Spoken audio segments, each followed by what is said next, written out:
إن الحمد لله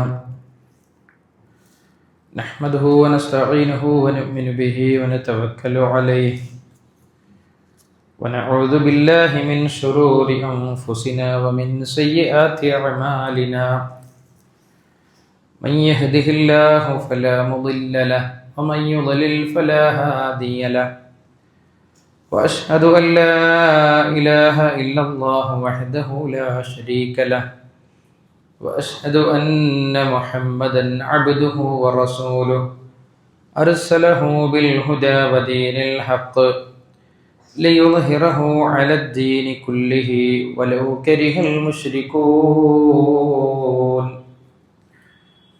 اللهم صل على محمد وعلى آل محمد كما صليت على إبراهيم وعلى آل إبراهيم إنك حميد مجيد اللهم بارك على محمد وعلى آل محمد كما باركت على إبراهيم وعلى آل إبراهيم إنك حميد مجيد أما بعد فإن خير الكلام كلام الله وخير السنن سنن محمد صلى الله عليه وسلم وشر الأمور محدثاتها وكل محدثة بدعة وكل بدعة ضلالة يا أيها الذين آمنوا اتقوا الله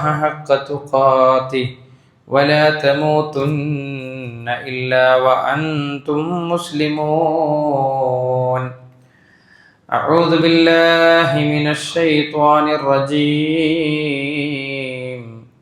أفحسب الذين كفروا أن يتخذوا عبادي من دوني أولياء إنا أعتدنا جهنم للكافرين نزلا ബഹുമാന്യരായ സത്യവിശ്വാസി സഹോദരന്മാരെ സഹോദരിമാരെ, അല്ലാഹു സുബ്ഹാനഹു വ തആലയുടെ ദീനുൽ ഇസ്ലാമിൻ്റെ നിയമ നിർദ്ദേശങ്ങളും വിധിവിലക്കുകളും ജീവിതത്തിൻ്റെ സകല മേഖലകളും പാലിച്ചുകൊണ്ട് തഖ്വയിൽ അധിഷ്ഠിതമായ ജീവിതം നയിക്കണേ എന്ന് എന്നെയും നിങ്ങൾ ഓരോരുത്തരെയും ഉണർത്തുകയാണ്, വസിയ്യത്ത് ചെയ്യുകയാണ്. ജീവിതത്തിൻ്റെ രഹസ്യ പരസ്യ മേഖലകളിൽ അള്ളാഹുവിനെ സൂക്ഷിച്ച് ജീവിക്കുന്ന അവൻ്റെ ഉത്തമരായ അടിമകളിൽ അള്ളാഹു നമ്മെ ഏവരെയും ഉൾപ്പെടുത്തി അനുഗ്രഹിക്കുമാറാകട്ടെ. വിശ്വാസികളായ നമ്മെ സംബന്ധിച്ചിടത്തോളം ഏറ്റവും കൂടുതൽ നമ്മൾ ഭയപ്പെടേണ്ടത് നാളെ പാരത്രികമായ ലോകത്ത് അള്ളാഹു സംവിധാനിച്ചിട്ടുള്ള നരകത്തെയാണ്. നമ്മുടെ ജീവിതത്തിൽ നമ്മെ വല്ലാതെ വിഷമപ്പെടുത്തുന്ന ധാരാളം സംഭവങ്ങളും സന്ദർഭങ്ങളും സാഹചര്യങ്ങളും എല്ലാം ഉണ്ടായിട്ടുണ്ടാകും. ഒരുപക്ഷെ ജീവിതത്തിൽ ദിനേന പ്രയാസങ്ങൾ അനുഭവിക്കുന്ന ആളുകൾ ഉണ്ടാകും. രോഗങ്ങളിൽ മാത്രം ജീവിച്ച് രോഗിയായിക്കൊണ്ട് തന്നെ ലോകത്തോട് വിട പറഞ്ഞ എത്രയോ ആളുകളെ നമുക്ക് കാണാൻ കഴിയും. അത്തരം പ്രതിസന്ധികളും പ്രയാസങ്ങളും മാത്രം ജീവിതത്തിൽ അഭിമുഖീകരിച്ച മനുഷ്യരെ കാണുമ്പോൾ നമുക്ക് തോന്നിപ്പോകാറുണ്ട്, എന്തൊരു ജീവിതമായിരുന്നു ആ വ്യക്തിയുടെ എന്ന്. കാരണം ജീവിതത്തിൽ ഒരു സുഖവും ഒരു ആനന്ദവും ഒരു സന്തോഷവും ഒന്നും അയാളുടെ ജീവിതത്തിൽ നമുക്ക് കാണാൻ കഴിഞ്ഞിട്ടില്ല. എന്നാലും പ്രിയമുള്ളവരെ, നമ്മുടെ ജീവിതത്തിൽ നമ്മൾ അനുഭവിക്കുന്ന ഏത് പ്രയാസങ്ങൾക്കും പ്രതിസന്ധികൾക്കുമൊക്കെ ഒരു അവസാനമുണ്ട്. നമ്മൾ അനുഭവിച്ചു കൊണ്ടിരിക്കുന്ന രോഗങ്ങൾക്ക്, പ്രയാസങ്ങൾക്ക് ഒരു അവസാനമുണ്ട്, അത് മരണമാണ്. മരിക്കുന്നതോടുകൂടി നമ്മുടെ എല്ലാ പ്രതിസന്ധികളും അവസാനിക്കുകയാണ്. ദുനിയാവിൽ ഇഹലോകത്ത് നമ്മൾ അനുഭവിക്കുന്ന എല്ലാ പ്രതിസന്ധികളും മരണത്തോടു കൂടി അവസാനിക്കും. പക്ഷേ പരലോകത്ത് അള്ളാഹു നരകത്തിൽ സംവിധാനിച്ചിട്ടുള്ള ചില പ്രതിസന്ധികളും പ്രയാസങ്ങളും ഉണ്ട്. അതിനൊരിക്കലും അന്ത്യമില്ല എന്നതാണ്. അവസാനമില്ലാത്ത ശിക്ഷകളാണ് പ്രിയമുള്ളവരെ അല്ലാഹു സുബ്ഹാനഹു വ തആല നാളെ പരലോകത്ത് നരകത്തിൽ ഒരുക്കി വെച്ചിട്ടുള്ളത് എന്നാണ്. അതുകൊണ്ടാണ് ആ നരകത്തിൽ പ്രവേശിപ്പിക്കപ്പെട്ട ഒരു മനുഷ്യനാണ് ഏറ്റവും നിന്ദ്യനാക്കപ്പെട്ട, ഏറ്റവും ദൗർഭാഗ്യവാനായ മനുഷ്യൻ എന്നാണ് ഖുർആൻ പഠിപ്പിക്കുന്നത്.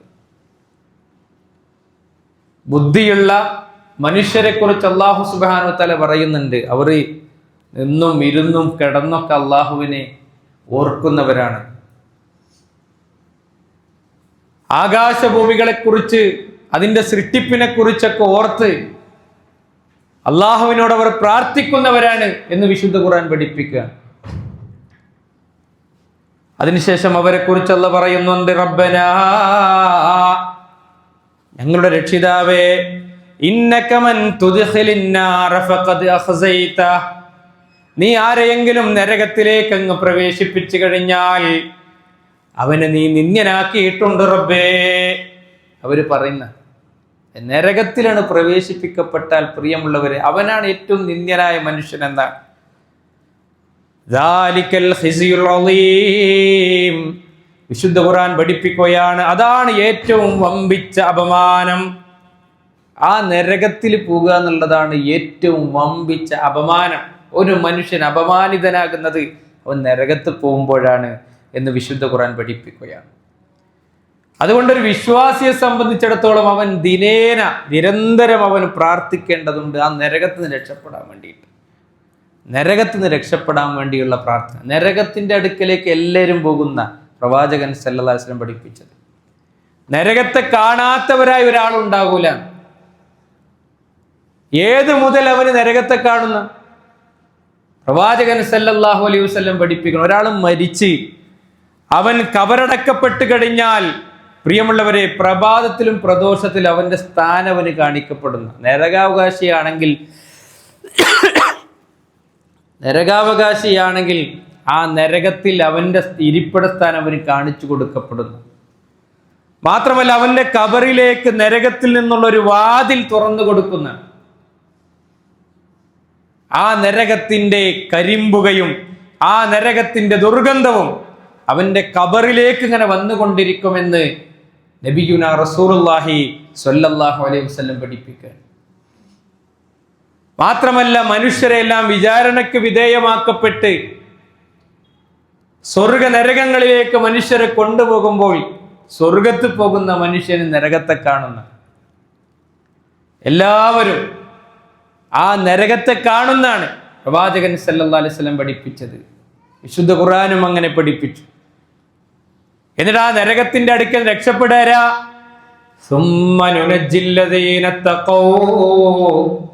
തഖ്വയുള്ളവർ ആരാണോ അവരാണ് പിന്നീട് ആ നരകത്തിന്റെ അടുക്കൽ നിന്ന് രക്ഷപ്പെടുന്നവർ.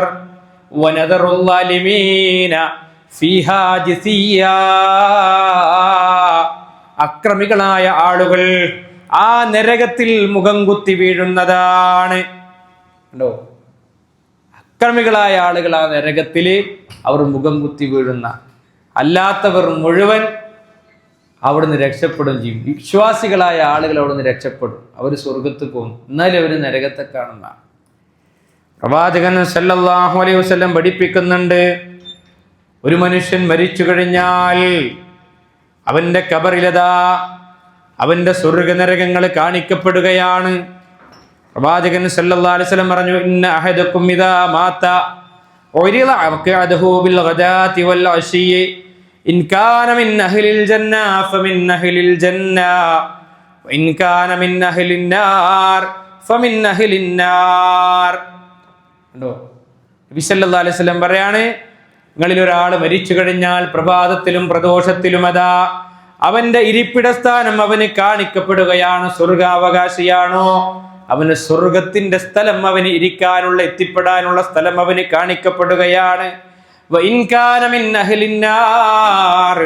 അവൻ നരകാവകാശിയാണോ ആ നരകത്തിന്റെ ഇരിപ്പിട സ്ഥാനം അവന് കാണിക്കപ്പെടുകയാണ്. അതുകൊണ്ടാണ് പ്രവാചകൻ സല്ലല്ലാഹു അലൈഹി വസല്ലം സഹാബത്തൊക്കെ ഈ നരകത്തെ കുറിച്ച് കേൾക്കുമ്പോൾ അതിനെക്കുറിച്ചൊക്കെ പറഞ്ഞു കൊടുക്കുമ്പോൾ വല്ലാത്ത പേടിയായിരുന്നു അവർക്കുണ്ടായിരുന്നത്. നരകെന്ന് കേൾക്കുമ്പോൾ തന്നെ ബോധമറ്റു പോയിരുന്ന, നരകത്തെക്കുറിച്ച് പരാമർശിക്കപ്പെടുന്ന ആയത്തുകൾ ഓതപ്പെടുമ്പോൾ ബോധമറ്റു പോയിരുന്ന സഹാബിമാരുണ്ടായിരുന്നു. അങ്ങനെ മുടിയൊക്കെ നരച്ചുപോയി പല സഹാബിമാരുടെയും എന്ന് നമുക്ക് ചരിത്രത്തിൽ കാണാൻ കഴിയും. കാരണം നരകത്തെ അത്രയും പേടിയായിരുന്നു. നരകെന്ന് കേൾക്കുമ്പോൾ തന്നെ അവർക്ക് അത് സഹിക്കാൻ കഴിയില്ല. അതുകൊണ്ടാ പ്രവാചകൻ സ്വല്ലല്ലാഹു അലൈഹി വസല്ലം പറഞ്ഞ എന്താ, വല്ലദീ നഫ്സി മുഹമ്മദുൻ ബിയദിഹി, നബി സല്ലല്ലാഹു അലൈഹി വസല്ലം പറയുകയാണ്, എന്റെ ആത്മാവ് ആരുടെ കയ്യിലാണോ, ലൗ റഅയ്തും മാ റഅയ്തു ലളഹിക്തും ഖലീലാ വലബകൈതും കസീറാ. നബി സല്ലല്ലാഹു അലൈഹി വസല്ലം പറയാണ്, എന്റെ ആത്മാവ് ആരുടെ കയ്യിലാണോ അവൻ തന്നെയാണ് സത്യം. ഞാൻ കണ്ടിരുന്നത് നിങ്ങൾ കണ്ടിരുന്നുവെങ്കിൽ നിങ്ങൾ കുറച്ചേ ദുനിയാവിൽ ചിരിക്കുമായിരുന്നുള്ളൂ, നിങ്ങൾ ധാരാളമായി കരയുമായിരുന്നു. കേട്ടോ, ഇത് കേട്ടപ്പോ സഹാബത്ത് ചോദിച്ചു, നബിയെ നിങ്ങൾ എന്താണ് കണ്ടത്? ധാരാളം കരയാൻ താങ്കൾ എന്താണ് കണ്ടത്? നബി സല്ലല്ലാഹു അലൈഹി വസല്ലം പറഞ്ഞു, റഅയ്തുൽ ജന്നത വന്നാർ, ഞാൻ നരകം കണ്ടു, സ്വർഗം കണ്ടു സഹാബാ. ഞാൻ നരകത്തെയും കണ്ടു, ഞാൻ സ്വർഗത്തെയും കണ്ടു. അതുകൊണ്ട് ഞാൻ കണ്ടത് നിങ്ങൾ കണ്ടിരുന്നുവെങ്കിൽ നിങ്ങൾ കുറച്ചേ ചിരിക്കുമായിരുന്നുള്ളൂ, നിങ്ങൾ ധാരാളം കരയുമായിരുന്നു എന്ന് നബി കരീം സല്ലല്ലാഹു അലൈഹി വസല്ലം പഠിപ്പിക്കുകയാണ്. അത്രയും ഭീകരമാണ് പ്രിയമുള്ളവരെ നരകം. ആ നരകത്തെ അല്ലാഹു സുബ്ഹാനഹു വ തആല സൃഷ്ടിച്ചു. ലമ്മാ ഖലഖല്ലാഹുൽ ജന്നത വന്നാർ, അല്ലാഹു സുബ്ഹാനഹു വ തആല സ്വർഗ്ഗത്തെ സൃഷ്ടിച്ചു, അല്ലാഹു സുബ്ഹാനഹു വ തആല നരകത്തെയും സൃഷ്ടിച്ചു. എന്നിട്ട് ആ നരകത്തെ സൃഷ്ടിച്ചുകൊണ്ട് ജിബ്രീൽ അലൈഹിസ്സലാത്തു വസ്സലാമിനോട് പറയുകയാണ്, ഇദ്ഹബ്, താങ്കൾ പോകണം, ഫൻദുർ ഇലന്നാർ വഇലമാ അഅദതു ലി അഹ്ലിഹാ ഫിഹാ. ഓ ജിബ്രീൽ, താങ്കൾ നരകത്തെ ഒന്ന് പോയി കാണുക, ആ നരകാവകാശികൾക്ക് ഞാൻ തയ്യാറാക്കിയിട്ടുള്ള ശിക്ഷകളെ ഒന്ന് താങ്കൾ കാണണം. അങ്ങനെ അദ്ദേഹം ജിബ്രീൽ അലൈഹിസ്സലാത്തു വസ്സലാം ആ നരകത്തെ പോയി കണ്ടു. എന്നിട്ട് ആ നരകത്തിലേക്ക് ഇങ്ങനെ നോക്കി അദ്ദേഹം, ഫഇദാ ഹിയ യർകബു ബഅലുഹാ ബഅലാ, ആ നരകത്തിന്റെ തീനാളങ്ങൾ, അതാ ചില നാളങ്ങൾ, ചില തീനാളങ്ങൾ മറ്റു ചിലതിനെങ്ങനെ വിഴുങ്ങുകയാണ്. ഭീകരമായ തീനാളങ്ങളാണ്. ഫറജഅ, എന്നിട്ട് ജിബ്രീൽ അലൈഹിസ്സലാത്തു വസ്സലാം മടങ്ങി വരികയാണ്. എന്നിട്ട് അല്ലാഹുവിനോട് പറയുകയാണ്, നിന്റെ പ്രതാപമാണ് സത്യം, ലാ യദ്ഖുലുഹാ അഹദുൻ, ഒരാളും ഈ നരകത്തിൽ പ്രവേശിക്കുകയില്ല റബ്ബേ. അത്രയും ഭീകരമായ ശിക്ഷയാണ് അതിലുള്ളത്. കണ്ടോ, അതുകൊണ്ട് ഒരാളും അതിൽ പ്രവേശിക്കുകയില്ല റബ്ബേ. അങ്ങനെ നബി അല്ലാഹു സുബ്ഹാനഹു വ തആല ആ നരകത്തെ അതാ ശഹവത്തുകൾ കൊണ്ട് പൊതിയുകയാണ്, ദേഹേച്ഛകൾ കൊണ്ട് പൊതിയുകയാണ്. എന്നിട്ട് വീണ്ടും ജിബ്രീൽ അലൈഹിസ്സലാത്തു വസ്സലാമിനോട് പറയുകയാണ്, ഇർജിഅ ഫൻദുർ ഇലൈഹാ, ഒന്നുകൂടി താങ്കൾ നരകത്തെ പോയി കാണണം. എന്നിട്ട് ആ നരകത്തെ താങ്കൾ ഒന്ന് പോയി തിരിച്ചു പോയി കാണുക. അദ്ദേഹം വീണ്ടും പോയി നരകത്തെ പോയി കണ്ടു. അങ്ങനെ അപ്പോഴതാ അത് ശഹവത്തുകൾ കൊണ്ട് അത് പുതിയപ്പെട്ടിട്ടുണ്ട്. എന്നിട്ട് വീണ്ടും ജിബ്രീൽ അലൈഹിസ്സലാത്തു വസ്സലാം അള്ളാഹിന്റെ അടുക്കലേക്ക് തിരിച്ചു വന്നു. എന്നിട്ട് പറയാണ്, ലഖദ് ഖശീതു, തീർച്ചയായും ഞാൻ ഭയപ്പെടുന്നുണ്ട്, അല്ലാ യൻജുവ മിൻഹാ അഹദുൻ ഇല്ലാ ദഖലഹാ, ഒരാളും ആ നരകത്തിലേക്ക് പ്രവേശിക്കാതിരിക്കുമോ എന്ന് ഞാൻ ഭയപ്പെടുകയാണ്. കണ്ടോ, ആ നരകത്തിൽ ആളുകളൊക്കെ പോകുമോ എന്നാ ഞാൻ പേടിക്കുന്നത്. കാരണം എന്താ, ശഹവത്തുകൾ, സ്വന്തം ദേഹേച്ഛകൾക്കനുസരിച്ച് ജീവിച്ചവർക്കാണ് ഈ നരകം. അല്ലാഹും റസൂലും പറഞ്ഞതിന് പ്രാധാന്യം കൊടുക്കാതെ സ്വന്തം ഇഷ്ടാനുസരണം ജീവിച്ചവർക്കാണ് ആ നരകം. ആ ശഹവത്തുകൾ കൊണ്ടാണ് ആ നരകം പൊതിയപ്പെട്ടിട്ടുള്ളത് എന്നാണ്. മാത്രമല്ല പ്രിയമുള്ളവരെ, ആ നരകം എന്ന് പറഞ്ഞാൽ അതിന്റെ കാവൽക്കാരായ മലക്കുകളെ കുറിച്ച് ഖുർആൻ പറയുന്നുണ്ട്, അലൈഹാ മലായികത്തുൻ ഗിലാദുൻ ശിദാദ് ലാ യഅസൂനല്ലാഹ മാ അമറഹും വയഫ്അലൂന മാ യുഅ്മറൂൻ. കണ്ടോ, അള്ളാഹിന്റെ കൽപ്പനയ്ക്ക് എതിര് നിൽക്കാത്ത ഭീകരന്മാരായ, പരുഷ സ്വഭാവക്കാരായ, ഒരു കാരുണ്യവും കാണിക്കാത്ത മലക്കുകളാണ് അതിന്റെ കാവൽക്കാരായിട്ടുള്ളത്. ഒരു കരുണയും ഒരു മനുഷ്യനോട് ഉണ്ടാവൂല. വിശുദ്ധ ഖുർആൻ പറയുന്നുണ്ട്, അതേ അതിന് 19 മലായിക്കത്തുകൾ അതിന്റെ കാവൽക്കാരായിട്ടുണ്ട്. വിശുദ്ധ ഖുർആനിൽ സൂറത്തുൽ മുദ്ദസിറിൽ നമുക്ക് കാണാം, അല്ലാഹു സുബ്ഹാനഹു വ തആല പഠിപ്പിക്കുന്നുണ്ട് ആ നരകത്തിന്റെ കാവൽക്കാരായിക്കൊണ്ട്, വമാ അദ്റാക മാ സഖർ ലാ തുബ്ഖി വലാ തദർ ലവാഹത്തുൽ ലിൽ ബശർ അലൈഹാ 19. എനിക്കറിയോ എന്താണ് ഈ സഖർ എന്ന് പറഞ്ഞാൽ? കുറെ പേരുകളുണ്ട് നരകത്തിന്, അല്ലേ? ഹാവിയ എന്ന് പേരുണ്ട്, സഖർ എന്ന് പേരുണ്ട്, അതുപോലെ തന്നെ സഈർ, ഹുത്തമ, കുറെ പേരുകളുണ്ട്. അതിന്റെ ജ്വാല, തീജ്വാലക്കനുസരിച്ച് വരിക, അതിന്റെ ആഴം അനുസരിച്ച്, അതിലെ ശിക്ഷക്കനുസരിച്ച്, അതിന്റെ ആ കഠിനത, അതിന്റെ ആ കരിച്ചു കളയിന്റെ കാഠിന്യം അനുസരിച്ച് പേര്. ഇങ്ങനെ കുറെ പേരുകൾ വിശുദ്ധ ഖുർആൻ നമുക്ക് കാണാൻ കഴിയും. കണ്ടോ, അല്ലാഹു ചോദിക്കുകയാണ്, നിനക്കറിയുമോ എന്താണ് സഖർ എന്ന് പറഞ്ഞാൽ? വമാ അദ്റാക മാ സഖർ ലാ തുബ്ഖി വലാ തദർ. ഒന്നിനെയും അവശേഷിപ്പിക്കാത്ത, ഒന്നിനെയും വിട്ടേച്ചു കളയാത്ത തീജ്വാലകളാണ് നരകത്തിന്റെ തീജ്വാലകൾ. ലവാഹത്തുൽ ലിൽ ബശർ അലൈഹാ 19. മനുഷ്യന്റെ തൊലി ഉരിച്ചു കളയുന്നതാണത്. അതിന്റെ കാവൽക്കാരായി അള്ളാഹു ഏൽപ്പിച്ചിട്ടുള്ളത് 19 മലക്കുകളെയാണ്. 19 മലക്കുകൾ. ഇത് കേട്ടപ്പോ മക്കയിലുള്ള മുശ്രിക്കുകളായ ചില ആളുകൾ, അബൂജഹൽ അടക്കമുള്ള ആളുകൾ പറഞ്ഞു അത്രേ, ഉണ്ടോ 19 മലക്കുള്ളൂ എങ്കിൽ ഓരോ മലക്കിന് 10 ആള് വെച്ച് നമ്മൾ മതി, 190 ആള് മതി. ഉണ്ടോ? ചില ആളുകൾ പറഞ്ഞു അത്രേ, 17 മലക്കിനെ ഞാൻ നോക്കിക്കോളാം, 2 മലക്കിനെ നിങ്ങൾ നോക്കിയാൽ മതി. ഉണ്ടോ? അതുകൊണ്ടാണ് ഖുർആൻ പറഞ്ഞു, വമാ ജഅൽനാ അസ്ഹാബൻ നാരി ഇല്ലാ മലായിക. നാം ആ മലക്കുകളെ അല്ലാതെ നരകത്തിന്റെ കാവൽക്കാരായി നിയോഗിച്ചിട്ടില്ല. വമാ ജഅൽനാ ഇദ്ദതഹും ഇല്ലാ ഫിത്നതൻ ലില്ലദീന കഫറൂ. നിഷേധികളായ ആളുകൾക്ക് ആ മലക്കുകളുടെ എണ്ണത്തെ ഒരു പരീക്ഷണമായി കൊണ്ടല്ലാതെ ഒന്നുമാക്കിയിട്ടില്ല. അതൊരു പരീക്ഷണമായിരുന്നു. 19 മലക്ക് എന്തേ 20 ആക്കയിന്ന്, എന്തേ 18 ആക്കയിന്ന്, അങ്ങനെയൊക്കെ ചോദിച്ച ആൾക്കാരുണ്ടായിരുന്നു. പക്ഷെ ഒരു മലക്കിനെ പോലും ലോകത്തുള്ള മുഴുവൻ മനുഷ്യരും ഒരുമിച്ച് കൂടി ഒരു മലക്കിനെ പോലും എതിരിടാൻ കഴിയില്ല. കണ്ടോ, പ്രവാചകൻ സ്വല്ലല്ലാഹു അലൈഹി വസല്ലം ജിബ്രീൽ അലൈഹി സ്വലാത്തു വസ്സലാമിന്റെ പ്രാവശ്യം കണ്ടു. മലക്കളുടെ നേതാവ്, അല്ലെ, ചക്രവാളം നിറഞ്ഞു നിൽക്കെ ആ ജിബ്രീൽ അലൈഹി സ്വലാത്തു വസ്സലാമിന്റെ സ്വന്തം രൂപത്തിൽ കണ്ടു എന്നാണ്.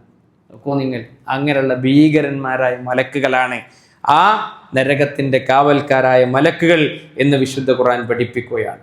മാത്രമല്ല, അവിടെ ലഭിക്കുന്ന പാനീയങ്ങള്, അവിടെ ലഭിക്കുന്ന പ്രിയമുള്ളവരെ സൗകര്യങ്ങൾ നമ്മൾ മനസ്സിലാക്കണം. ആ നരകത്തിന്റെ തീജ്വാലകള്, അതിലിങ്ങനെ മനുഷ്യര് അതിലിങ്ങനെ വെന്ത് ഉരുകിക്കൊണ്ടിരിക്കുന്ന, അതിലേക്ക് പോകുമ്പോൾ നമ്മൾ ഈ രൂപത്തിലൊന്നും അല്ല ഉണ്ടാകുക. നരകത്ത് പോണ മനുഷ്യൻ ഇങ്ങനെയൊന്നും അല്ല ഉണ്ടാകുക. അവന്റെ പല്ല് ഉഹദ് മലയോളം ഉണ്ടാകുന്ന, നരകത്ത് പോണ ഒരു മനുഷ്യന്റെ ഒരു പല്ലേ ഉഹദ് മലയോളം ഉണ്ടാകും. അവന്റെ 2 ഷോൾഡറുകൾക്കിടയിലുള്ള ദൂരം അതിവേഗതയിൽ വാഹനപ്പുറത്ത് പോകുന്നവൻ 3 ദിവസം യാത്ര ചെയ്താൽ എത്തുന്ന ദൂരെത്രയാണോ അത്രയുണ്ടാകും നരകത്ത് പോണ ഒരു മനുഷ്യന്റെ ഒരു ഷോൾഡർ മുതൽ അടുത്ത ഷോൾഡർ വരെയുള്ള ദൂരം. കണ്ടോ? അപ്പൊ എത്ര ഭീകര രൂപികളായിക്കൊണ്ടാണ് ഈ മനുഷ്യരെ നരകത്തിലേക്ക് ഇടുന്നത്. ഒരിക്കൽ നബി സല്ലല്ലാഹു അലൈഹി വസല്ലം സഹാബത്തിന്റെ കൂടെ അങ്ങനെ ഇരിക്കുകയാണ്. അപ്പോഴാണ് ഒരു ശബ്ദം കേൾക്കുന്നത്. പ്രവാചകൻ സല്ലല്ലാഹു അലൈഹി വസല്ലം സഹാബത്തിനോട് ചോദിച്ചു, നിങ്ങൾക്കറിയുമോ എന്താണ് ആ ശബ്ദം? സഹാബത്ത് പറഞ്ഞു, നബിയെ, അല്ലാഹു റസൂലുഹു അലം, അല്ലാഹു റസൂലിനെ അറിയുള്ളൂ. അപ്പൊ പ്രവാചകൻ സല്ലല്ലാഹു അലൈഹി വസല്ലം പറയാണ്, അത് 50 വർഷങ്ങൾക്ക് മുമ്പ് നരകത്തിലേക്കിട്ടുള്ള ഒരു കല്ല് അതിന്റെ അടിത്തട്ടിൽ പതിഞ്ഞ ശബ്ദമാണ് എന്നാണ്. കണ്ടോ? അപ്പൊ എത്ര ആഴമുണ്ട് പ്രിയമുള്ളവരെ ആ നരകത്തിന്. അതാണ് നമ്മൾ മനസ്സിലാക്കേണ്ടത്. എത്രയോ ആഴം അതിനുണ്ട് എന്ന് നമ്മൾ മനസ്സിലാക്കണം. കണ്ടോ? മാത്രമല്ല, അതിലെ ചൂട് എന്ന് പറഞ്ഞാൽ നമ്മൾ ഭൂമി ലോകത്ത് ഉപയോഗിക്കുന്ന ചൂടിന്റെ 69 ഇരട്ടി അതിലേക്കാണ്. ചേർത്താൽ എത്ര ചൂടുണ്ടാകുമോ അത്രയും ചൂട് നരകത്തിൻ്റെത്. ഇന്നിപ്പോ മനുഷ്യ ഉപയോഗിക്കുന്ന ചൂട് ഒരു ഇരുമ്പ് ഉരുക്കുന്ന ചൂടൊക്കെ ആയിരിക്കും ഏറ്റവും വലിയ താപനില, അല്ലേ? അതിനേക്കാൾ 69 ഇരട്ടി, അതിലേക്കൊരു 69 ഇരട്ടി അങ്ങോട്ട് നമ്മൾ ചേർത്ത് കഴിഞ്ഞാൽ പ്രിയമുള്ളവരെ ഉണ്ടാകുന്ന ചൂട് എത്രയാണോ അത്രയും ചൂട് നരകത്തിനുണ്ട് എന്ന് അള്ളാഹുവിന്റെ പ്രവാചകൻ സല്ലല്ലാഹു അലൈഹി വസല്ലം പഠിപ്പിക്കുക. ഇത് സഹിക്കാൻ കഴിയില്ല. ഈ നരകത്തിലേക്കാണ് മനുഷ്യർ പോണത്. കണ്ടോ, ശുദ്ധ ഖുർആൻ പറയുന്നുണ്ട്, വജീഅ യൗമഇദിൻ ബിജഹന്നം യൗമഇദിൻ യതദക്കറുൽ ഇൻസാൻ വഅന്നാ ലഹു ദിക്റാ. അന്നേ ദിവസം നരകം കൊണ്ടുവരപ്പെടുന്നതാണ്. വജീഅ യൗമഇദിൻ ബിജഹന്നം, അന്നേ ദിവസം നരകം കൊണ്ടുവരപ്പെടുന്ന. എങ്ങനെ നരകം കൊണ്ടുവരപ്പെടുന്നത്?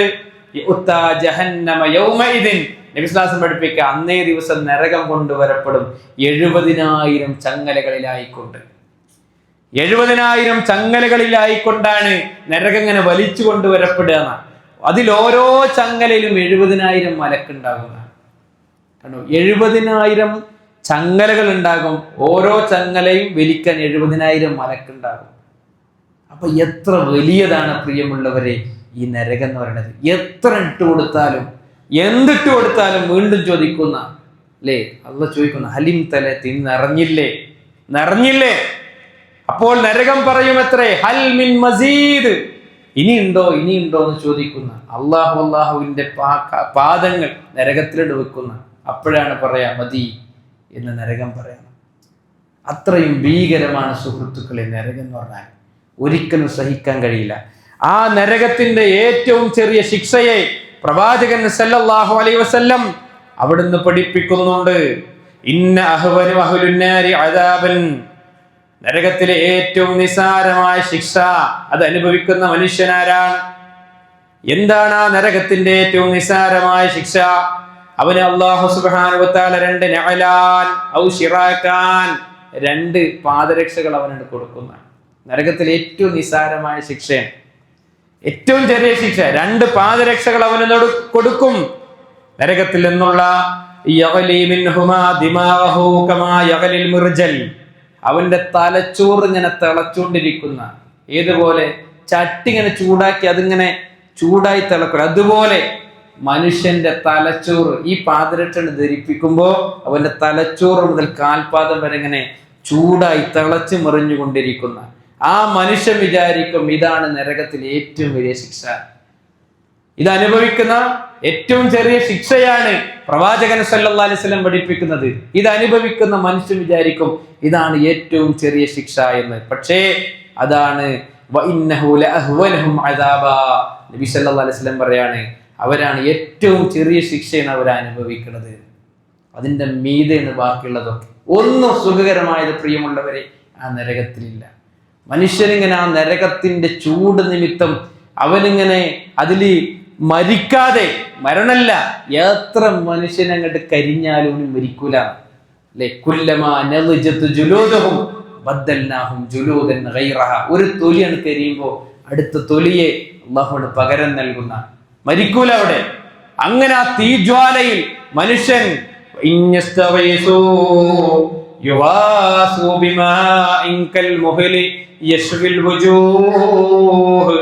അവിടെ ആ നരകത്തിന്റെ തീജ്വാലകൾ, അതിൽ മനുഷ്യർ ഇങ്ങനെ മറിക്കപ്പെടുമ്പോൾ ദാഹാർത്തരായിക്കൊണ്ട് മനുഷ്യർ വെള്ളത്തിന് വേണ്ടി കേഴുകയാണ്. അവനതാ അള്ളാഹു വെള്ളം നൽകുകയാണ്. അതങ്ങ് കുടിക്കുമ്പോഴേക്ക് അവന്റെ മുഖം കരിഞ്ഞു പോകുന്നു.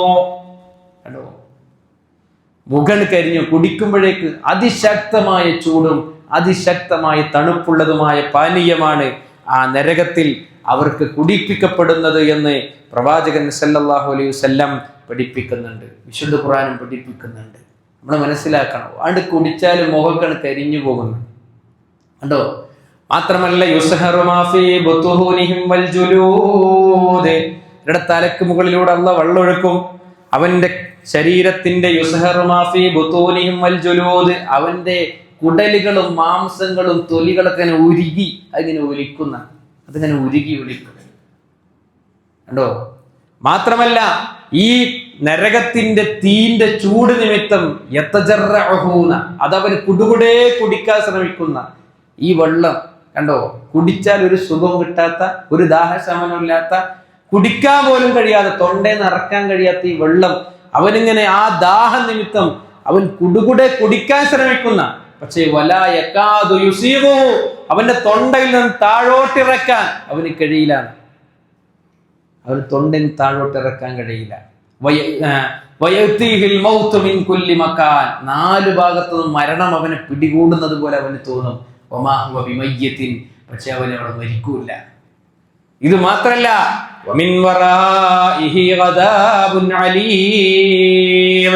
അതിന് പുറമെ വീണ്ടും പരുഷമായ ശിക്ഷകൾ അവന് വരാനുണ്ട്. ഇത് മാത്രമല്ല, അതോടുകൂടി ശിക്ഷ അവസാനിക്കല്ല, അതിനേക്കാൾ മോശമായതും അതിനേക്കാൾ പ്രയാസകേറിയതുമായ ശിക്ഷ അവനെ കാത്തിരിക്കുന്നുണ്ട് എന്ന് വിശുദ്ധ ഖുർആൻ പഠിപ്പിക്കുകയാണ്. കണ്ടോ, അങ്ങനെ തലയിൽ കൂടെ ചുട്ടുപഴുത്ത് ശരീരമൊക്കെ ഇങ്ങനെ ഉരുകി ഒലിക്കുന്ന സഹാബത്തിനോട് നബി സല്ലല്ലാഹു അലൈഹി വസല്ലം പഠിപ്പിക്കുക, ലഹരി ഉപയോഗിക്കുന്ന ആളുകൾക്ക് പ്രത്യേക വെള്ളമുണ്ട് എന്നാണ്, പ്രത്യേക ജ്യൂസ് അവിടെ കിട്ടും. ലഹരി ഉപയോഗിക്കുന്നവർക്ക് പ്രവാചക സാധനം പഠിപ്പിച്ചു കൊടുക്കാൻ അവർക്ക് തീനത്തുൽ ഖബാൽ, മറ്റു റിപ്പോർട്ടിൽ കാണാം റിദ്ഗത്തുൽ ഖബാൽ, അവർക്ക് കുടിപ്പിക്കപ്പെടുന്ന ലഹരി ഉപയോഗിക്കുന്നവർക്ക് വലിക്കുക, കുടിക്കുക, കുത്തിവെക്കുക, നുണയ ലഹരി എങ്ങനെ ഉപയോഗിച്ചാലും അത് കുറച്ചാണെങ്കിലും ലഹരി ഹറാമ.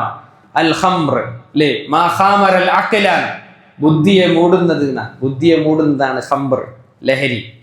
അത് ഏത് ലഹരിയാണെങ്കിലും ശരി സുഹൃത്തുക്കളെ, അത് ഉപയോഗിക്കുന്നവർ അവർക്ക് നാളെ പരലോകത്ത് പ്രത്യേക നരകത്തിൽ അവർക്ക് പ്രത്യേക പാനീയുണ്ട്. സഹാബത്തിനോട് പറയാം, അവർക്ക് തീനത്തുൽ ഖബാൽ കുടിപ്പിക്കപ്പെടും. സഹാബത്ത് ചോദിച്ചു, വമാ തീനത്തുൽ ഖബാൽ യാ റസൂലല്ലാഹ്, ഓ പ്രവാചകരെ എന്താണ് തീനത്തുൽ ഖബാൽ?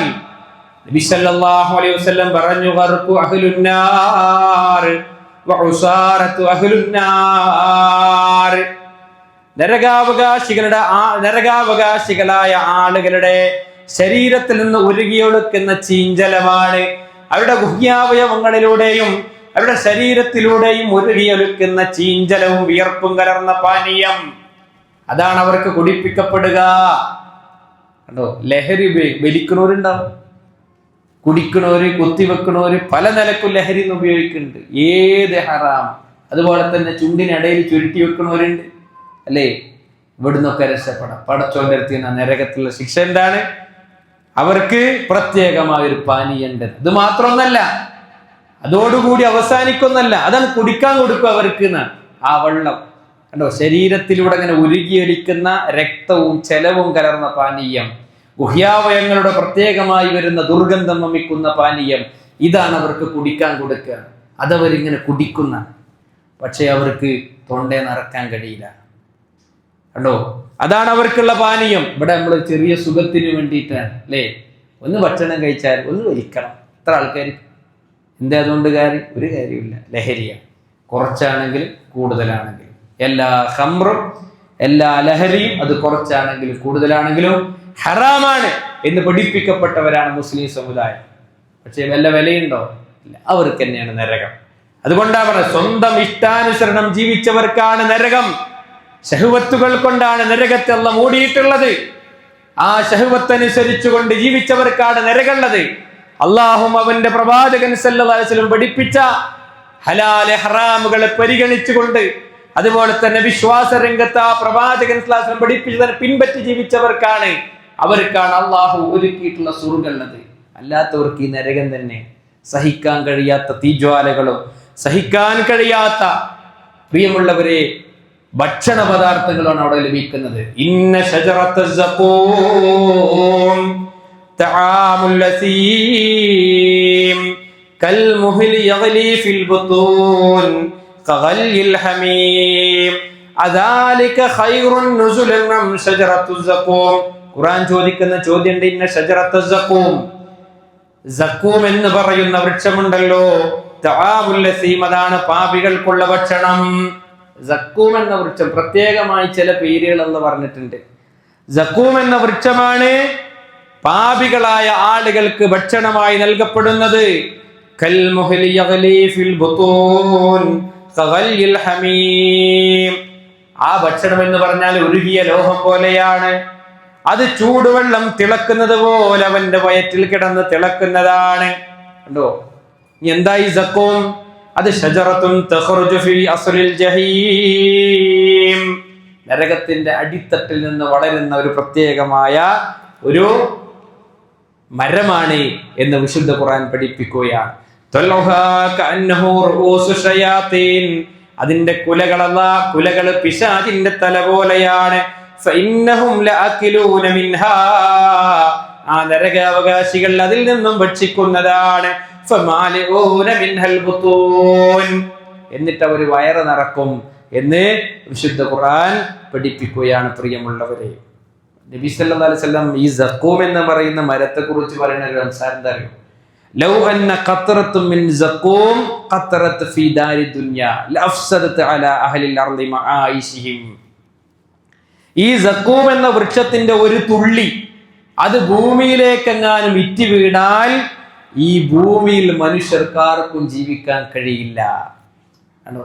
അത്രയും മാരകമാണ് ആ സഖൂം എന്ന് പറയുന്ന വൃക്ഷം. എന്നിട്ട് നബി സല്ലല്ലാഹു അലൈഹി വസല്ലം ചോദിക്കാം, വകൈഫ ബിമൻ യകൂനു തആമുഹു, അത് ഭക്ഷണമായി നൽകുന്നവന്റെ അവസ്ഥ എന്തായിരിക്കും അപ്പോൾ? അപ്പൊ അത് ഭക്ഷണമായി കിട്ടുന്നവന്റെ അവസ്ഥ എന്തായിരിക്കും? ഭൂമി ലോകത്തേക്ക് അതിന്റെ ഒരു തുള്ളി വീണ ഭൂമിയിൽ ജീവിക്കാൻ കഴിയില്ല. അപ്പൊ അത് ഭക്ഷണമായി കിട്ടുന്നവന്റെ അവസ്ഥ എന്തായിരിക്കും എന്ന് അള്ളാഹുവിന്റെ പ്രവാചകൻ സല്ലല്ലാഹു അലൈഹി വസല്ലം അവിടെ നിന്ന് പഠിപ്പിക്കുകയാണ്. അതുകൊണ്ട് പ്രിയമുള്ളവർ, ഈ നരകത്തിൽ നിന്ന് രക്ഷപ്പെടാനാണ് നമ്മൾ ശ്രമിക്കേണ്ടത്. അതിനാണ് ജീവിതം, അതിനാണ് നമ്മൾ ജീവിക്കേണ്ടത്. അത് നമ്മുടെ ഇഷ്ടപ്രകാരം ജീവിച്ചാലൊന്നും ശരിയാവില്ല. അതിലാണ് നമുക്ക് ജീവിക്കേണ്ട ഒരു മാർഗരേഖയായി ഖുർആൻ അവതരിപ്പിച്ചു തന്നത്. ആ ഖുർആൻ അനുസരിച്ച് ജീവിക്കുന്ന ഒരു പ്രവാചകനെ നമുക്ക് അയച്ചു തന്നത്. ആ പ്രവാചകനെ പിൻപറ്റാൻ വേണ്ടി ലോകത്തുള്ള സകല മനുഷ്യരോടും ആ പ്രവാചകനിലൂടെ അല്ലാഹു സുബ്ഹാനഹു വ തആല പഠിപ്പിച്ചത്. പിന്നെ ആർക്കുള്ളത് ഈ ഖുർആൻ? ആരാണ് ഈ പ്രവാചകനെ പിൻപറ്റേണ്ടത്? നമ്മളല്ലേ? അത് ചെയ്യാത്തവർക്കാണ് ഈ നരകം, നിഷേധികൾക്കാണ് ഈ നരകം. അല്ലെ, ഒരു കാഞ്ഞേശുമാരും മുസ്ലിമായിട്ടും ജീവിച്ചാൽ സ്വർഗത്തിൽ പോകുന്നെന്ന് ആരും പഠിപ്പിച്ചിട്ടില്ല. പേരിൽ മുസ്ലിം പേരുണ്ടായിട്ട് കാര്യമില്ല. അതുകൊണ്ടാണ് ഖബറിൽ ചെന്നാൽ ചോദിക്കുന്ന ഒരു ചോദ്യമാണ്, വമാ ഇമാമുക്ക, നിന്റെ ഇമാം എന്താ എന്ന് വെച്ചാൽ നീ ആരെ പിൻപറ്റിയിട്ടാ ജീവിച്ചത്, എന്ത് പിൻപറ്റിയിട്ടാ ജീവിച്ചത്? കേട്ടോ, നിന്റെ മുമ്പിൽ നടന്നത് എന്താ? കേട്ടോ, ഇപ്പൊ പറയാൽ ഖുർആൻ ഇമാമി എന്ന് പറയണമെങ്കിൽ ഖുർആനെ പിൻപറ്റി ജീവിച്ചവരായി നമുക്ക് മാറാൻ കഴിയണം. വെറുതെ ഇങ്ങനൊരോ എന്ന് ജീവിതം ജീവിച്ചിട്ടൊന്നും കാര്യമില്ല. അതുകൊണ്ട് സഹോദരങ്ങളെ, സഹിക്കാൻ കഴിയാത്ത തീജ്വാലകളും സഹിക്കാൻ കഴിയാത്ത ഭക്ഷണപാനീയങ്ങളും, അല്ലെ, ലാ യുസ്മിനു വലാ യുഗ്നി മിൻ ജൂ, വിശപ്പിനൊരു പരിഹാരം നൽകാത്ത, ശരീരത്തിനൊരു പോഷണവും ലഭിക്കാത്ത ഭക്ഷണം അവിടുന്ന് കിട്ടുക. ഭക്ഷണമല്ലേ ചണ്ട്, പാനീയെല്ലാം ഉണ്ട്, പക്ഷേ ഒരു ഭക്ഷണം കൊണ്ട് ലഭിക്കേണ്ട ഉപകാരം എന്തോ അതുകൊണ്ട് കിട്ടൂല.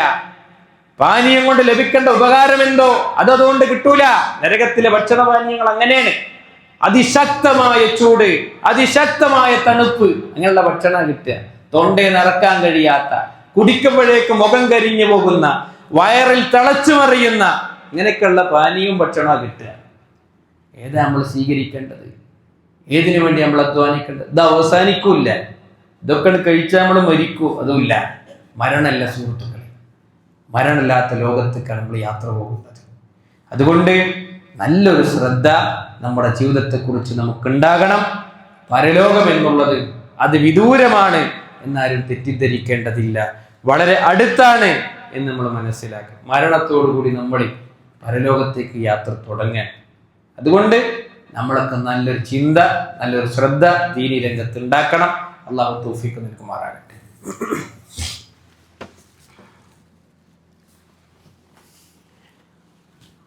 അൽഹംദുലില്ലാഹ് والعاقبة للمتقين فلا عدوان إلا على الظالمين الصلاة والسلام على أشرف المرسلين نبينا محمد الأمين وعلى آله وصحبه أجمعين ما بعد. സത്യവിശ്വാസിനികളെ, അള്ളാഹുവിനെ സൂക്ഷിച്ച് ജീവിക്കണേ എന്ന് ഒരിക്കൽ കൂടി ഉണർത്തുകയാണ്, വസിയ്യത്ത് ചെയ്യുകയാണ്.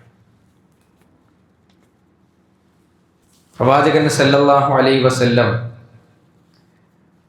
അവിടുന്ന് സഹാബത്തിന് നരകത്തെക്കുറിച്ച് പഠിപ്പിച്ചു കൊടുത്ത ധാരാളക്കണക്കിന് വിശേഷണങ്ങളും ഭീകരമായ നരകത്തിൻ്റെ മുഖങ്ങളുണ്ട്. അതൊക്കെ നമ്മൾ പഠിച്ച് ആ നരകത്തെക്കുറിച്ചുള്ള ഒരു പേടി നമുക്കുണ്ടാകണം. പലപ്പോഴും എന്താ വെച്ചാൽ നമ്മൾ ദീനൊക്കെ അങ്ങനെ കേട്ടിട്ട് ഇതൊന്നും എന്തല്ല, ഒരു പ്രസക്തമായി ജീവിതത്തിന്റെ ഭാഗമായി മാറുന്നില്ല എന്നുള്ളതാണ്. പലപ്പോഴും നമ്മൾ ചിന്തിക്കാറുള്ളത് ഇതൊക്കെ വരുന്നോടത്ത് വെച്ച് കാണാന്നല്ല. ഇവിടെ മരിച്ചു കഴിഞ്ഞ് അവിടുന്ന് നോക്കാന്നാണ്. അതുകൊണ്ടാണ് നരകം കൊണ്ടുവരപ്പെടുമ്പോൾ നരകം മനുഷ്യർ കാണുന്നതാണ് അല്ലേ. വജീഅ യൗമഇദിൻ ബിജഹന്നം, നരകം അന്നേ ദിവസം കൊണ്ടുവരപ്പെടും. എന്നിട്ട് അല്ലാഹു പറഞ്ഞെന്താ അറിയോ? യൗമഇദിൻ യതദക്കറുൽ ഇൻസാൻ, അന്നേ ദിവസമതാ മനുഷ്യന് ഓർമ്മ വരുന്നതാണ്. വഅന്നാ ലഹു ദിക്റാ, എന്നാൽ അതുകൊണ്ട് അവന് എന്ത് പ്രയോജനമാണുള്ളത്? അന്ന് അവന് ഓർമ്മ വരുത് കണ്ടോ. പക്ഷെ അന്ന് ഓർത്തിട്ട് എന്ത് പ്രയോജനമുള്ളത് എന്ന് ചോദിക്കുക. ആ ഓർമ്മ അപ്പം ഉണ്ടായിട്ട് എന്താ കാര്യമുള്ളത്? ഉണ്ടാകേണ്ട സമയം ഇപ്പോഴാണ്, നരകം കാണുമ്പോഴല്ല. എന്നിട്ട് അവൻ പറയും, യാ ലൈതനി ഖദ്ദംതു ലിഹയാതി, പടച്ചോനെ ഞാൻ എൻ്റെ ജീവിതത്തിൽ മുൻകൂട്ടി എന്തെങ്കിലുമൊക്കെ ഒന്ന് ചെയ്തു വെച്ചിരുന്നെങ്കിൽ, ഞാൻ എന്തെങ്കിലുമൊക്കെ നന്മ ചെയ്തു വെച്ചിരുന്നെങ്കിൽ എത്ര നന്നായിരുന്നു എന്ന് നരകം കാണുമ്പോൾ പറയുന്ന അല്ലോ. നരകം കാണുമ്പോൾ എല്ലാവരും ഇത് പറയുന്ന സുഹൃത്തുക്കളെ, അന്ന് നമ്മൾ ചിന്തിച്ചിട്ടും ആലോചിച്ചിട്ടും ഒന്നും ഒരു കാര്യമില്ല. യാതൊരു നിലക്കുള്ള രക്ഷ അവിടെ കിട്ടൂല. ആരും അവിടെ രക്ഷപ്പെടുത്താനും ഉണ്ടാവൂല. നബി സല്ലല്ലാഹു അലൈഹി വസല്ലം മകളോട് വരെ പറഞ്ഞെന്താ അറിയോ? യാ ഫാത്തിമ ഖിത്അതുക ബിദി, എന്റെ കരളിന്റെ കഷ്ണമായ ഫാത്തിമ, ഈ ദുനിയാവിൽ നിനക്ക് ആവശ്യമുള്ളത് ചോദിച്ചു, ഒരുപക്ഷെ എനിക്ക് നൽകാൻ കഴിഞ്ഞേക്കാം. പക്ഷേ പരലോകത്ത് നിന്റെ പിതാവ് നിസ്സഹായനാണ് മോളെ. അൻഖിദി നഫ്സകി മിനന്നാർ, നീ സ്വയം നിന്റെ ശരീരത്തെ നരകത്ത് നിന്ന് രക്ഷപ്പെടുത്തണം എന്ന് മകളോട് ഉണ്ടോ ലോകം കണ്ട മാനവരിൽ മഹോന്നതനായ അഷ്റഫുൽ ഖൽഖായ നബിയുനാ മുഹമ്മദ് മുസ്തഫ സല്ലല്ലാഹു അലൈഹി വസല്ലം പഠിപ്പിച്ചു പോയെങ്കിൽ സുഹൃത്തുക്കളെ, അതിന്റെ താഴെയുള്ള വേറെ ഏത് മനുഷ്യന്മാരും ഒരാളും രക്ഷപ്പെടുത്താൻ കഴിയില്ല. ഒരു ഔലിയാക്കളെന്ന് ജൽപ്പിക്കപ്പെടുന്ന കുറെ ആൾക്കാരുണ്ടല്ലോ, ഇന്ന ആളായ മതി ഞാൻ രക്ഷപ്പെടുത്തും, ഇന്ന ആളെ മുരീദായ മതി രക്ഷപ്പെടുത്തും. കഴിയില്ല സുഹൃത്തുക്കൾ, ആർക്കും കഴിയില്ല. പ്രവാചകൻ സല്ലല്ലാഹു അലൈഹി വസല്ലം മകളോട് ഇത് പറഞ്ഞിട്ടുണ്ടെങ്കിൽ ഇതിന്റെ താഴെയല്ലേ ഉള്ളൂ ബാക്കിയുള്ള ആളുകളൊക്കെ. അതുകൊണ്ട് സുഹൃത്തുക്കളെ, പരലോകത്തിന്റെ രക്ഷ അത് ഗൗരവമാണ്, അത് നിസാരല്ല. അതുകൊണ്ട് അതിനു വേണ്ടി നമ്മൾ അധ്വാനിക്കുക, അതിനുവേണ്ടി ദീന് പഠിക്കുക, അതിനുവേണ്ടി ദീനനുസരിച്ച് കൊണ്ട് ജീവിക്കുക. മരിച്ചു പോകുമ്പോൾ ഈമാനോടുകൂടി മരിക്കാൻ കഴിയുക. അത് വെറുതെ ഒന്നും കിട്ടുമൊന്നുമില്ല. മരിച്ചു പോകുമ്പോഴേ മുഅ്മിനായിക്കൊണ്ട് മരിക്കാൻ കഴിയാന്നുള്ളത് അത് വെറുതെ കിട്ടുന്നതല്ല. ജീവിതത്തിൽ സൂക്ഷ്മതയൊക്കെ ഉണ്ടാകണം, ജീവിതത്തിൽ കുറച്ചൊക്കെ ദീനിനോട് താല്പര്യം ഉണ്ടാകണം, അവർക്കേ അത് കിട്ടുള്ളൂ. അങ്ങനെ ആകാൻ നമുക്ക് കഴിയണം സുഹൃത്തുക്കളെ. അതിന് കുറച്ചൊരു അധ്വാനം ഉണ്ട്. സ്വർഗം കിട്ടാൻ കുറച്ചൊരു അധ്വാനം ഉണ്ട്. ജീവൻ കൊടുത്തിട്ട് സ്വർഗം വാങ്ങിയ സഹാബത്ത് അല്ലേ, ജീവൻ കൊടുത്തവർ. നബി സ്വല്ലല്ലാഹു അലൈഹി വസല്ലമയുടെ സഹാബത്തെ കണ്ടോ, ഭക്ഷണമൊക്കെ എപ്പോഴെങ്കിലും അവർക്ക് കിട്ടിയുന്നത്. അങ്ങനെ ഒരു ഈത്തപ്പഴമൊക്കെ ഇങ്ങനെ തിന്ന് അതിങ്ങനെ തിന്നുമ്പോഴാണ് യുദ്ധത്തിന് വെളിയാളുണ്ടാകുന്നത്. ഇതിന് പോയാൽ എന്താ കിട്ടുക? സ്വർഗം കിട്ടും. ബാക്കി തിന്നാൻ പോലും തന്നില്ല. ഒരു പോവുകയാണ്. കല്യാണം കഴിഞ്ഞ് 2-3 മണിക്കൂറേ ഭാര്യ എടുത്ത് താമസിച്ചിട്ടുള്ളൂ. അപ്പോഴേക്ക് യുദ്ധത്തിന് വെളിയാളുണ്ടാകുക. പോയ എന്താ? സ്വർഗമുണ്ട്. അവര് പോയി ഷഹീദാകുക. കണ്ടോ, നമ്മളൊക്കെ എന്താണ് സുഹൃത്തുക്കളെ സ്വർഗത്തിന് വേണ്ടി കൊടുത്ത്? ഒന്നുമില്ല. അവനെന്റെ സമയം ദീന് പഠിക്കാനെങ്കിലും ഉണ്ടോ? അതുമില്ല. എന്നിട്ട് നമുക്ക് അവരുടെ കൂടെ സ്വർഗത്ത് പോകും വേണം. അതുകൊണ്ട് നന്നായി ആലോചിക്കണം. നരകം എന്ന് പറയുന്നത് അത് അങ്ങനെയെങ്കിലും അവിടുന്ന് രക്ഷപ്പെടാൻ കഴിയില്ല. ഓരോ ജീവിതത്തിന്റെ ഓരോ സെക്കൻഡുകളും പടച്ചവന്റെ മുന്നിൽ നമ്മൾ ബോധ്യപ്പെടുത്തേണ്ടി വരും. ആ ഒരു ബോധം നമുക്കുണ്ടാകണം. അതുകൊണ്ട് ദീന് പഠിക്കുക, ദീനിന്റെ വക്താവായി മാറുക, ദീന് ജീവിതത്തിന്റെ ഭാഗമായി നമ്മൾ സ്വീകരിക്കുക. അല്ലാഹു സുബ്ഹാനഹു വ തആല അത്തരത്തിലുള്ള മുത്തഖീങ്ങളിൽ നമ്മെ ഇവരെയും ഉൾപ്പെടുത്തി അനുഗ്രഹിക്കുമാറാകട്ടെ. ജീവിതത്തിൽ വന്നുപോയി ചെറുതും വലുതുമായ എല്ലാ പാപങ്ങളും അള്ളാഹു പുറത്ത് മാപ്പ് നൽകി അനുഗ്രഹിക്കുമാറാകട്ടെ. കത്തിജ്വലിക്കുന്ന നരകത്തിൽ നിന്ന് അള്ളാഹു നമ്മെ കാത്തുരക്ഷിക്കുമാറാകട്ടെ. നമ്മളിന്ന് വിട പറഞ്ഞു പോയ വിശ്വാസികളായ സഹോദരി സഹോദരന്മാർ, അവരുടെ ഖബറുകളെ അള്ളാഹു വിശാലമാക്കുകയും അവരെയും നമ്മെയും അവന്റെ ജന്നാത്തുൽ ഫിർദൗസിൽ ഒരുമിച്ച് കൂട്ടി അനുഗ്രഹിക്കുമാറാകട്ടെ. മാരകമായ രോഗങ്ങളിൽ നിന്ന്, പ്രകൃതി ദുരന്തങ്ങളിൽ നിന്ന് അള്ളാഹു നമ്മെ കാത്തുരക്ഷിക്കുമാറാകട്ടെ. നമ്മുടെ കച്ചവടങ്ങളിലും ഇടപാടുകളിലും അള്ളാഹു ബർക്കത്ത് നൽകി അനുഗ്രഹിക്കുമാറാകട്ടെ. اللهم اغفر للمؤمنين والمؤمنات والمسلمين والمسلمات والأحياء منهم والأموات ربنا آتنا في الدنيا حسنة وفي الآخرة حسنة وقنا عذاب النار ربنا تقبل منا إنك أنت السميع العليم وتب علينا إنك أنت التواب الرحيم آمين برحمتك يا أرحم الراحمين